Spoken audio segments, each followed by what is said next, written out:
নমস্কার বন্ধুরা, medicine in চ্যানেলে জানাই আপনাদেরকে স্বাগতম। বন্ধুরা, আজ ট্রাই অলমিজেস্ট ট্যাবলেটের কাজ এবং পার্শ্ব প্রতিক্রিয়া নিয়ে বিস্তারিত আলোচনা করব।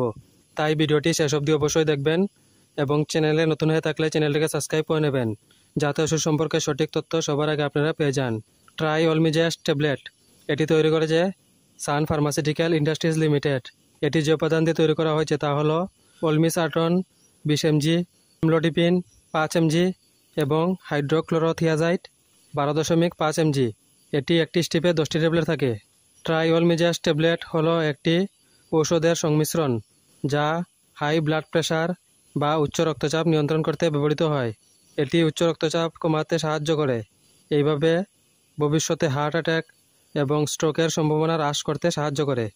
এই ওষুধ সেবন করার নিয়ম হচ্ছে প্রতিদিন সকালে টিফিন করার পর একটি ট্যাবলেট খেতে হবে।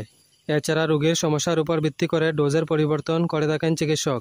এই ওষুধ গর্ভবতী মহিলা এবং স্তন্যপান করান মহিলারা সেবন করার আগে অবশ্যই চিকিৎসকের পরামর্শ নেবেন। এই ওষুধ সেবনের সাধারণ কিছু পার্শ্ব প্রতিক্রিয়া দেখা দিতে পারে। তা হলো মাথা ব্যথা, মাথা ঘোরা, বমির ভাব, ডায়রিয়া, হাত পা ফুলা এবং ক্লান্তি। যদি এরকম সমস্যা দেখা দেয় তাহলে ওষুধ সেবন বন্ধ করে অবশ্যই চিকিৎসকের পরামর্শ নেবেন। বন্ধুরা, ভিডিও ভালো লেগে থাকলে লাইক, কমেন্ট, শেয়ার অবশ্যই করবেন। ধন্যবাদ।